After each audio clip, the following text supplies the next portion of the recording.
ওই সামনের ঘরটা শুভেন্দু শুয়ে, আপনি একটু ওই ঘরটা দেখে আসবেন। দেখান আমাকে। চলুন না বলেন না। এটা শুভেন্দুর ঘর, এই ছোট ঘরটা? এই ছোট ঘরটা দেখুন, দেখাবে এরা, এটা একটা জেলখানা। এটা শুভেন্দু অধিকারী ঘর? শুভেন্দুর ঘর এইখানে থাকে। এই যে সোফা, হ্যাঁ, এই সোফাতেও শুয়ে থাকতো। আর এই জানলা পরে আমি কেটেছি। আচ্ছা, সব সিল করা ছিল। এটা এখানে শুভেন্দু অধিকারী এখানে শোয়, এখানে খায়, এইখানে শুয়ে থাকতো, খাটে উঠতো না। আমাকে বলতো যে তুমি একটু আধ ঘন্টা তুমি জেগে থাকো, ওই ফোন আসতে পারে, তুমি সিদ্ধান্ত নিয়ে ঠিক ওকে বলবি। আমি একটু বিশ্রাম করে ও বিশ্রাম করতো, আমি তখন জেগে থাকতাম, ফোনে জেগে থাকতাম। এরা আসতো, তার মাস্টারটাকে দিয়ে দিতাম, আবার উঠে পড়ে আবার। এই রুদ্রাক্ষ টাকার শুভেন্দু অধিকারী? রুদ্রাক্ষ শুভেন্দু। আর বিবেকানন্দের মূর্তি? ওটা বিবেকানন্দের ভক্ত? হ্যাঁ, বিবেকানন্দ ভক্ত। ও তো এখানেও তো আছে বিবেকানন্দ, সারদামণি। হ্যাঁ, সব আছে, অন্য কিছু নেই। এই যে এইটা ভেঙে, বাথরুমটা ভেঙে, এই যে এদিকে বাথরুম, এই বাথরুমটা ভেঙে নয়, এইখানে জানলা ছিল, এইখানে জানলা ছিল, এটা ভেঙে ঢুকে গেছিল। কে ঢুকেছিল? মারবার জন্য। ও, এইখানে জানলা ছিল একটা, মানে উপরে ওই ছোটো পাশে একটা ছিল। ওই কি হারমাদরা? হ্যাঁ, এইখানে ঢুকে গেছিল, ভেঙে চলে এসেছিল। এই যে আমার ছোটটা এখন যে এমপি হয়েছে, শুভেন্দু, ও দুর্দর্শ শক্তি। ও বাইতে নেমে পড়েছে, কে ধরে নিয়েছে কি একদম, করছে, মরে যেত তখন। আমি তাকে বললাম পুলিশ ডাকতে, ছেড়ে দাও বলে কায়দা করে।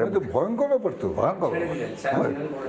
আর ও পাশে সিঁড়ি আছে, সিঁড়ি দিয়ে উঠেছিল ছুরি নিয়ে, ওই ছুরি সামনে শুরু করে, ওই সিঁড়ি দিয়ে সামনে, সামনে সিঁড়ি আছে। হ্যাঁ,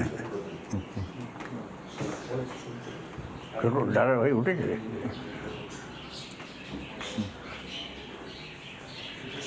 এইটা তার অফিস টফিস বসে, এখানে গাড়ি জমানো। এই সিঁড়ি, এই সিঁড়ি দিয়ে উঠে চলে এসেছিল অত দূর চলে এসেছিল ছুরি। আচ্ছা, হ্যাঁ, এই তো ভয়ঙ্কর কেস তো। ভয়ঙ্কর। হ্যাঁ, কুকুর আছে, নাতি বড় কুকুর একটা আছে। সে আবার সে কুকুরের ইতিহাস অনেক আছে। কুকুরের ইতিহাস অনেক আছে।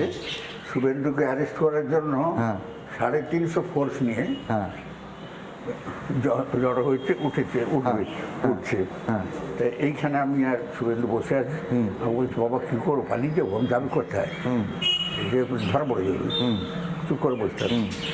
আমি অ্যালসেশিয়ান কুকুরটা, এত বড় কুকুরটা, হ্যাঁ, ওইটাকে নিয়ে গিয়ে আমি ওই পাশে সিঁড়ি দিয়ে ওরা ঢুকছে। আমি অ্যালসেশিয়ান কুকুরটাকে একটা করে ছেড়ে দিল। আর লম্বা দারোগা সব খায়, সব উল্টে পড়ে যাচ্ছে। ওর কুকুরটা হ্যাঁ, বুকে চেপে গেছে নাকি? একেবারে কাজ শেষ পালিয়ে গেল। 350 ফুট। হ্যাঁ, আমার এখানে বসে হাঁটছি, আমরা ভাগটা খায় খারাপ আর এলো না। নানা ধরনের কন্টেন্ট দেখার জন্য লাইক করুন, শেয়ার করুন আমাদের ফেসবুক পেজ, সাবস্ক্রাইব করুন আমাদের ইউটিউব চ্যানেল। পাশাপাশি অন্যান্য ব্রেকিং নিউজের জন্য অবশ্যই চোখ রাখুন রিপাবলিক বাংলায়।